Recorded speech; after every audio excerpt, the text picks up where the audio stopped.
하나님께서 출애굽한 이스라엘 민족을 광야로 인도하셨습니다. 광야는 척박한 곳이지만 동시에 신앙의 훈련 장소이기도 합니다.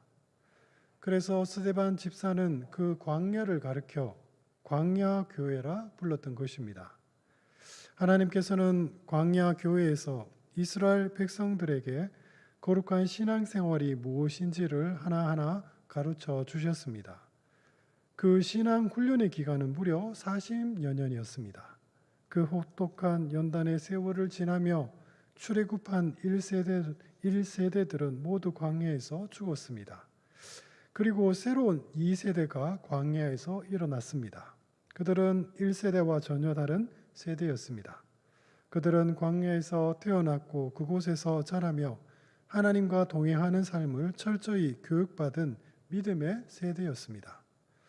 그리고 마침내 2세대 이스라엘 민족이 요단강 앞에 섰습니다.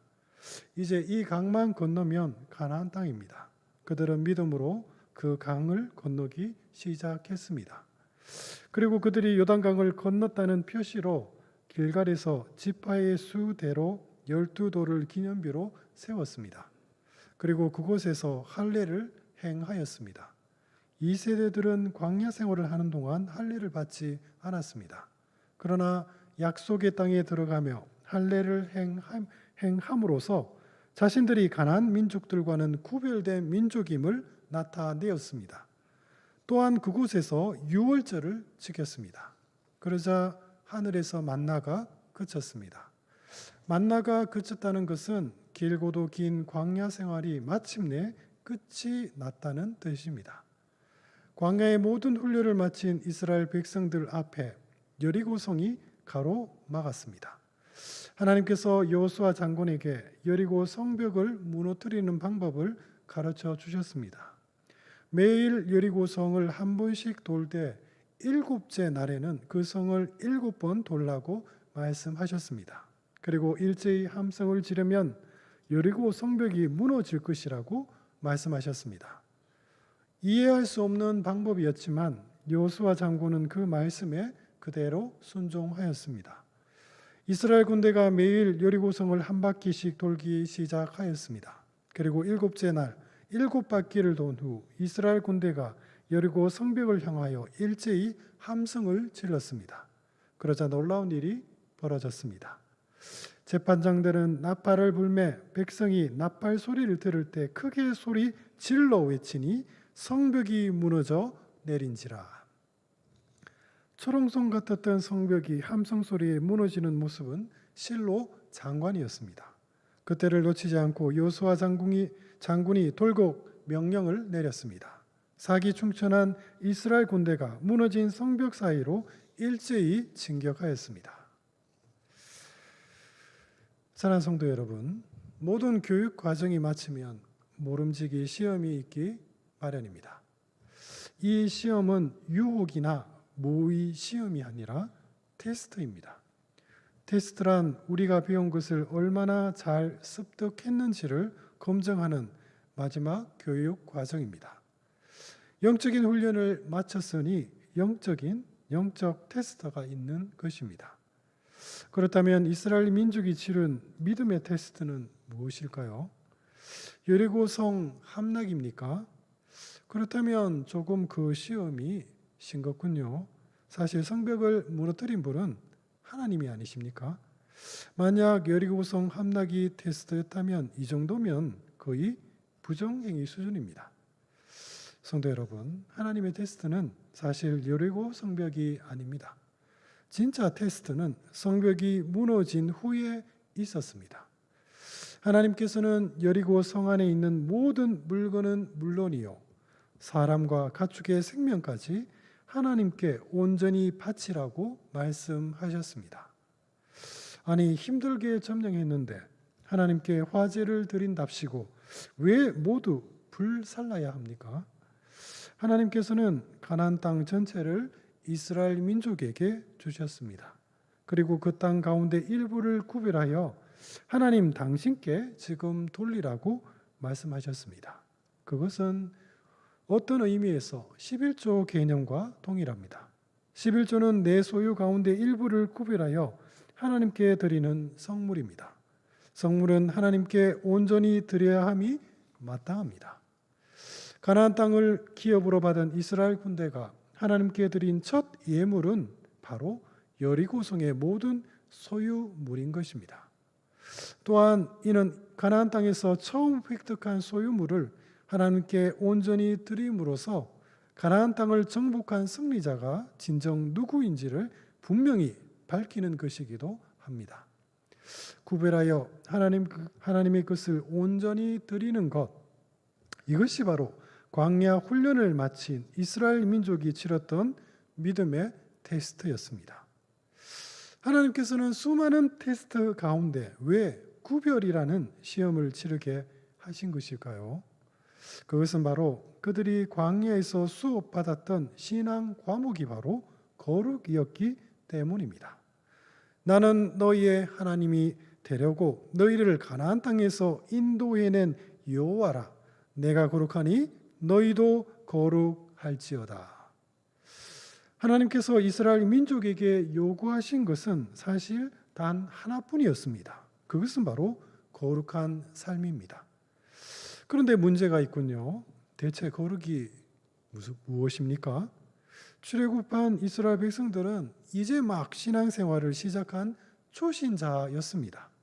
그들이 가나안 땅에서 본 예배는 돌과 나무에 우상을 새기고 절하는 것뿐입니다. 그런데 이스라엘의 하나님께서 그런 우상 숭배를 가정히 여기십니다. 하나님 입장에서도 참 답답할 노릇입니다. 예배가 무엇인지도 모르는 이들에게 하나에서부터 10까지 하나하나 가르쳐야 할 판국입니다. 답답하니가 삽자루를 들어야 하지 않습니까? 답답하신 하나님께서 인내심을 가지시고 이들을 손수 가르치기 시작하셨습니다. 아니, 그런데 하나님의 가르침이 조금 의아하군요. 하나님께서는 뜬금없이 이스라엘 백성들에게 음식을 먹는 방법부터 가르치기 시작했습니다. 레위기 11장 2절에서 8절은 말합니다. 이스라엘 자손에게 말하여 이르라. 육지의 모든 짐승 중 너희가 먹을 만한 생물은 이러하니 모든 짐승 중 굽이 갈라져 족발이 되고 새김질하는 것은 너희가 먹되 새김질하는 것이나 굽이 갈라진 짐승 중에도 너희가 먹지 못할 것은 이러하니 낙타는 새김질은 하되 굽이 갈라지지 아니하였으므로 너희에게 부정하고 사반도 새김질은 하되 굽이 갈라지지 아니하였으므로 너희에게 부정하고 토끼도 새김질은 하되 굽이 갈라지지 아니하였으므로 너희에게 부정하고 돼지는 굽이 갈라져 족발이로되 새김질을 못함으로 너희에게 부정하니 너희는 이러한 고기를 먹지 말고 그 죽음도 만지지 말라. 이것들은 너희에게 부정하니라. 성도 여러분, 지금 하나님께서 무엇을 하고 계십니까? 이것은 정결한 음식이니 먹어도 되고 저것은 부정한 음식이니 먹어서는 안 된다고 말씀하십니다. 지금 하나님께서 구별하고 계십니다. 거룩이란 무엇일까요? 성경이 말하는 거룩의 참된 뜻은 바로 구별입니다. 가장 기초적인 구별이 무엇입니까? 하나님은 창조주이시고 우리는 피조물입니다. 그 엄격한 구별을 통해 하나님께서는 우리와 구별된 거룩한 분이라 일컫습니다. 지금 하나님께서는 우리 입에 들어가는 음식을 통해서 구별이 무엇인지를 가르치기 시작하신 것입니다. 그것은 마치 부모가 아이에게 훈육하는 방법과 동일합니다. 우리 눈에 참 유치하게 보일 수도 있는 이 훈련은 우리 믿음이 자라면서 점점 심화되어 갑니다. 그 땅의 10분의 1, 곧 그 땅의 곡식이나 나무의 열매는 그 10분의 1은 여호와의 것이니 여호와의 성물이라. 10분의 1을 구별하여 드리는 봉헌물이 무엇입니까? 11조입니다. 11조 역시 구별을 배우는 신앙 훈련의 한 단계인 것입니다. 구별에 대한 기초 훈련이 끝이 나면 마지막 심화 과정에 이릅니다. 세상 모든 사람들은 죄악으로 말미암아 모두 부정한 사람입니다. 그러나 성도인 우리는 그리스도의 보혈로 말미암아 모든 죄가 깨끗이 씻음을 받은 구별된 자가 되었습니다. 그리스도인이 된다는 것은 하나님 앞에서 우리가 세상과 구별되었다는 것을 뜻합니다. 하나님께서는 성도가 그리스도 안에서 세상과 구별된 거룩한 자들임을 말씀하시기 위해 지금까지 그 많은 훈련 과정을 인내심을 가지고 차근차근 가르치셨던 것입니다. 여리고 성벽이 무너졌습니다. 성벽이 무너지자 진짜 테스트가 시작되었습니다. 오직 너희는 그 바친 물건에 손대지 말라. 은금과 동철 기구들은 다 여호와께 구별될 것이니 그것을 여호와의 곳간에 드릴지니라. 그 테스트가 무엇입니까? 너희는 구별하라. 무엇이 하나님의 것이고 무엇이 세상 것인지를 구별하는 영적 분별력, 그것이 바로 광야 교회에서 모든 신앙 훈련을 마친 이스라엘 백성들이 치룬 첫 번째 테스트였습니다. 대부분의 이스라엘 백성들은 하나님의 것을 구별하여 그 테스트를 잘 통과하였습니다. 그러나 불행하게도 작은 죄악의 불씨가 그들 가운데 숨어 있었습니다. 그 크고 큰 여리고 성벽을 무너뜨린 이스라엘 군대에겐 더 이상 두려울 것이 없었습니다. 그들 눈에 그 인근에 아이라는 작은 성 하나가 보였습니다. 이스라엘 백성들이 여호수아 장군에게 아이 성은 작은 성이니 2-3천 명 있으면 능히 점령할 수 있다고 호언장담하였습니다. 큰 승리에 여호수아 장군 역시 잠시 방심한 것일까요? 여호수아 장군은 하나님께 묻지 않고 아이성 공략을 병사들에게 허락하였습니다. 그런데 이게 웬일입니까? 그들의 호언장담과는 달리 이스라엘 군대는 아이성 군대에게 부끄러울 정도로 크게 패하고 말았습니다. 충격적인 패배 소식에 당황한 여호수아 장군은 자기 옷을 찢으며 하나님께 기도하였습니다. 하나님, 대체 이게 무슨 일입니까? 우리와 함께 하신다고 하지 않으셨습니까? 그때 하나님께서 말씀하셨습니다. 이스라엘이 범죄하여 내가 그들에게 명령한 나의 언약을 어겼으며 또한 그들이 온전히 바친 물건을 가져가고 도둑질하며 속이고 그것을 그들의 물건들 가운데 두었느니라. 그 온전히 바친 물건을 너희 중에서 멸하지 아니하면 내가 다시는 너희와 함께 있지 아니하리라. 모두가 구별하며 삶과 자신의 거룩함을 지킬 때 어떤 누군가가 혼자 하나님의 것을 탐하여 도둑질하였습니다. 하나님과의 약속을 깬 그는 대체 무슨 생각으로 도둑질한 것일까요? 그는 구별의 자리에서 탐심을 품었습니다. 금덩이 하나를 보고 탐내어 가졌나이다. 하나님께서 진노하신 까닭은 훔친 물건의 많고 적음 때문이 아닙니다. 그의 탐심이 하나님의 거룩함을 크게 훼손시켰기 때문입니다. 사랑하는 성도 여러분, 탐심이란 무엇일까요? 그저 욕심 많은 마음입니까? 예수님께서 보물을 하늘에 쌓아두라고 말씀하셨습니다.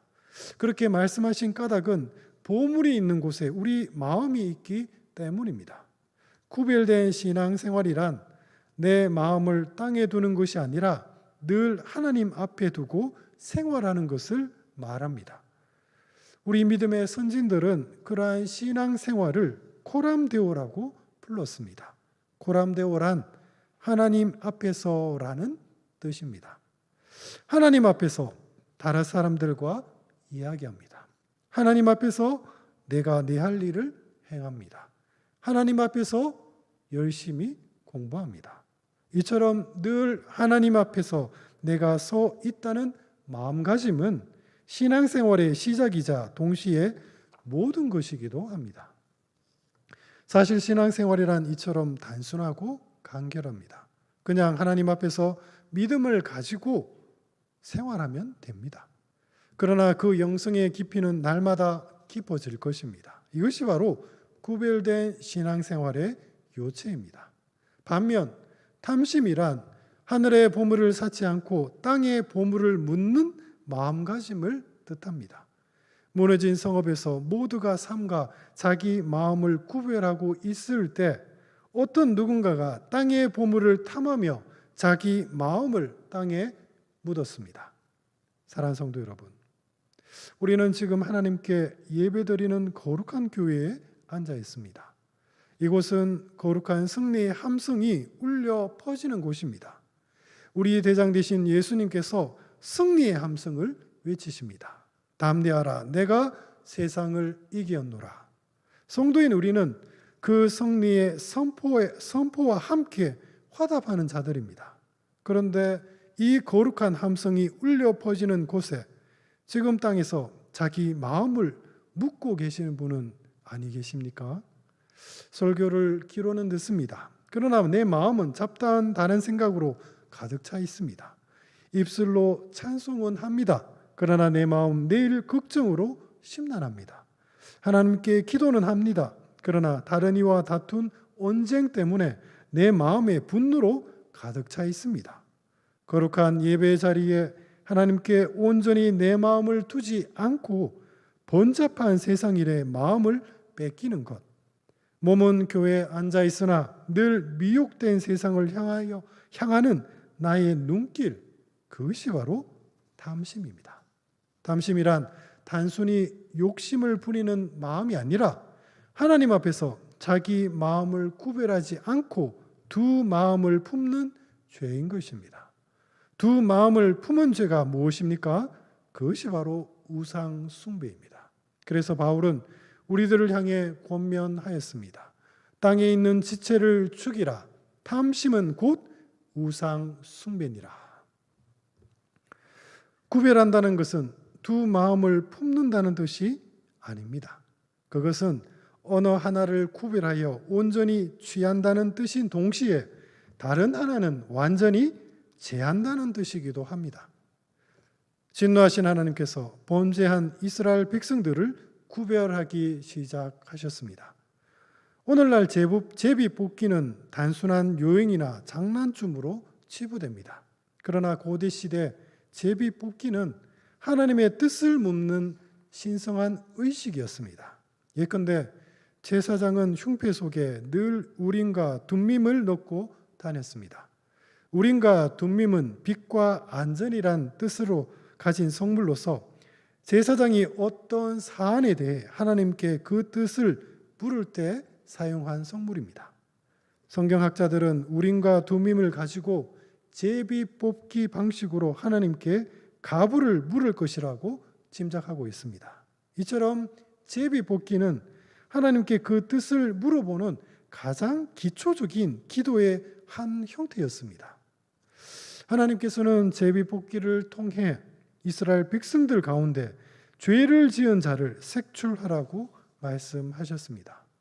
아침 일찍 여호수아 장군이 이스라엘 모든 지파를 불러 모았습니다. 그리고 제비 뽑기를 시작하였습니다. 12지파 가운데 제비를 뽑으니 유다 지파가 뽑혔습니다. 다시 제비 뽑기를 행하였습니다. 유다 지파 가운데 제비 뽑기를 행하니 세라 족속이 뽑혔습니다. 그리고 다시 제비 뽑기를 행합니다. 세라 족속 가운데 이번에는 삽디 가족이 뽑혔습니다. 그리고 다시 제비 뽑기를 행합니다. 삽디 가족 가운데 그리고 마지막 한 사람 아간이 마지막으로 뽑혔습니다. 여호수아 장군이 제비 뽑힌 아간을 불러 엄하게 추궁하였습니다. 그제야 아간이 자기 죄를 자백하였습니다. 내가 노력한 물건 중에 시날산 아름다운 외투 한 벌과 은 200세겔과 그 무게가 50세겔 되는 금덩이 하나를 보고 탐내어 가졌나이다. 보소서, 이제 그 물건들을 내 장막 가운데 땅 속에 감추었는데 은은 그 밑에 있나이다. 여호수아 장군이 아간과 그의 가족들을 즉시 판결하였습니다. 이스라엘 백성들은 아간과 그가 훔친 물건뿐만 아니라 그의 가족과 가축과 모든 소유물까지 모두 끌고 아골 골짜기로 갔습니다.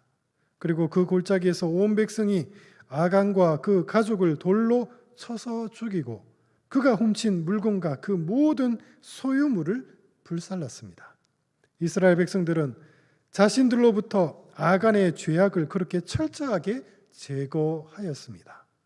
철저한 구별이 있은 후에야 비로소 하나님의 진노가 그쳤습니다.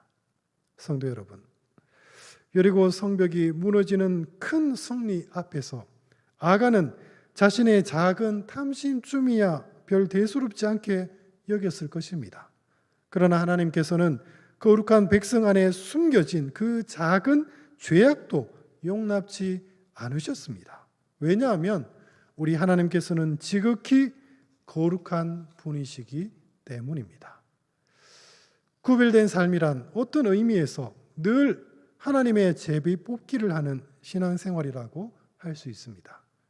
우리가 뽑은 죄악은 철저하게 제해야 합니다. 그리고 우리가 뽑은 하나님의 뜻은 온전히 순종해야 합니다. 그런데 우리는 과연 구별한 것은 구별하고 제할 것은 제하며 내 마음을 하나님께 온전히 드리는 구별된 삶을 지금 살고 있습니까? 우리는 입술로는 자신을 구별된 그리스도인이라 자처하지만 실제 삶 속에서는 구별된 삶을 등한시하는 나쁜 습관이 있습니다. 이 습관은 우리 마음의 뿌리가 깊어 자기 자신도 자각하지 못하는 경우가 참 많습니다. 어느 시골 교회에 장로님 한 분을 선출하게 되었습니다. 온 교회가 하나님께 기도하며 장로 투표를 하였습니다. 투표를 진행하고 계신 목사님은 사실 어느 한 집사님을 마음에 두고 있었습니다.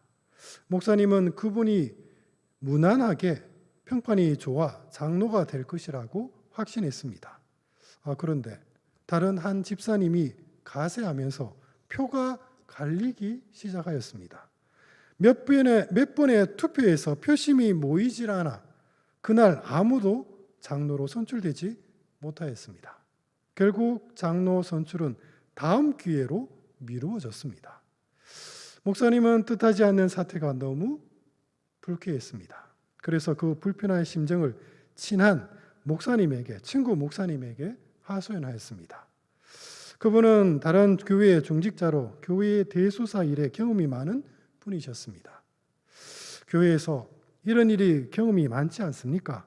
제 마음에 둔 집사님을 어떻게 하루빨리 장로로 세우고 싶은데 형님께서 무슨 뾰족한 묘책이 없습니까? 목사님의 말을 가만히 듣던 그 형님 되는 목사님은 기가 찬 표정으로 말하였습니다. 이복의 동생, 교회에서 장로를 투표할 때 온 교회가 함께 기도하고 투표하지 않았나? 그렇다면 투표가 어떤 결과가 나오든 그것을 하나님의 뜻으로 겸허히 받아들이면 될 일이지 않는가? 장로로 선출된 사람이 아무도 없다면 하나님께서 그 교회에 더 기도하라고, 더 기도하고 장로를 세우란 뜻으로 받아들이면 되지 뭐가 문제가 되는가? 사랑하는 성도 여러분, 우리는 언제나 기도하면서 일을 시작합니다. 특히 교회 일에 하나님의 뜻을 묻지 않고 시작하는 일이 어디 있습니까? 그런데 문제는 우리가 하나님께 기도를 안 해서가 아니라 하나님께서 당신의 뜻을 우리에게 보여주셨음에도 불구하고 우리가 그 뜻에 승복하지 않으면서 문제는 늘 발생합니다. 어떤 의미에서 우리는 기도할 때마다 언제나 하나님의 제비를 뽑습니다. 그러나 그 뽑힌 제비가 내 마음에 들지 않으면 우리는 그냥 구겨버립니다. 그리고 다시 제비 뽑기를 해야 합니다.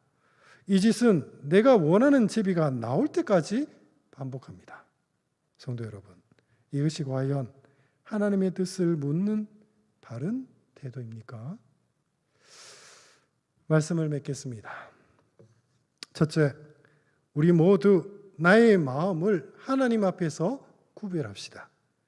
하나님께서 이스라엘 백성들에게 은금과 동철 기구들은 다 여호와께 구별될 것이니 그것을 여호와의 곳간에 드리라고 말씀하셨습니다. 그것은 구별하라는 믿음의 테스트였습니다. 이스라엘 백성들은 광야에서 배운 거룩한 신앙을 이제 자기 삶 속에서 적응할 때인 것입니다. 무엇이 하나님의 것이고 무엇이 세상 것인지를 구별하는 분별력, 그것이 바로 거룩한 신앙생활의 첫걸음입니다. 그리고 둘째, 내 마음의 탐심을 온전히 우리 제거합시다.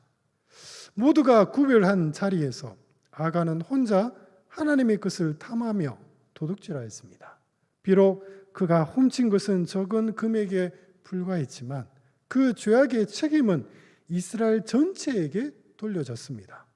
하나님께서는 온전히 바친 물건을 너희 중에서 멸하지 아니하면 내가 다시는 너희와 함께 있지 아니하겠다고 진노하셨습니다. 탐심이란 단순히 욕심을 부리는 마음이 아니라 거룩한 예배 자리에서 자기 마음을 구별하지 않고 내 눈길을 세상의 번잡함과 즐거움을 향한 채 내 마음을 땅에 묻는 죄악이라 할 수 있습니다. 혹 지금 거룩한 예배 자리에서 내 마음을 땅에 묻고 있지는 않습니까? 성도 여러분, 우리 모두 내 마음의 탐심을 제거합시다. 그리고 셋째, 우리 모두 하나님의 제비 뽑기 앞에서 우리 겸손하게 섭시다. 구별된 신앙생활이란 한편으로는 구별을 통해 드러난 나의 죄악을 철저히 제거하는 것입니다. 유다 지파 세라의 증손이요 삽디의 손자요 갈미의 아들인 아간이 뽑혔더라. 하나님께서는 제비 뽑기를 통해 아간의 죄악을 지목하셨습니다. 이처럼 성도는 하나님의 제비 뽑기 앞에 늘 서야 합니다. 그리고 제비 뽑힌 나의 탐심을 늘 제거해야 합니다. 그런데 우리의 신앙생활의 나쁜 습관 가운데 하나는 하나님의 뜻을 물어보았음에도 불구하고 그 뜻이 내 마음에 들지 않으면 외면한다는 것입니다.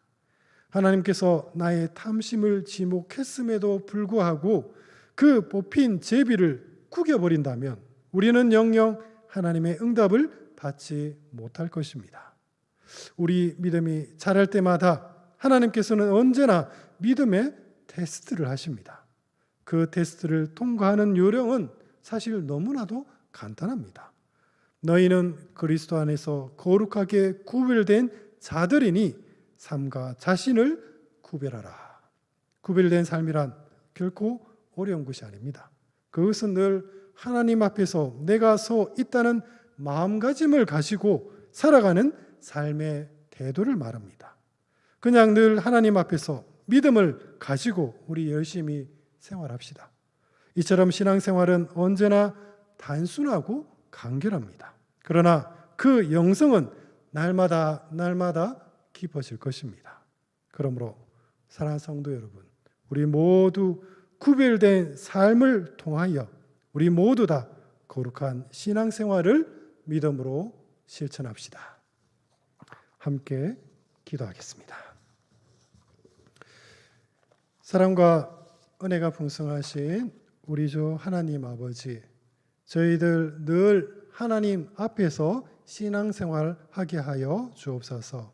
저희들 마음에 혹 탐심과 세상을 바라보는 눈길이 있습니까? 주님, 그 모든 것을 이제 다 제거하고 오직 하나님 한 분만을 저희들 믿음으로 믿으며 저희들 모든 삶이 하나님 앞에서 신실하게 신앙생활하게 하여 주옵소서. 바라옵고 우리 구주 예수 그리스도 이름으로 간절히 기도드립니다. 아멘.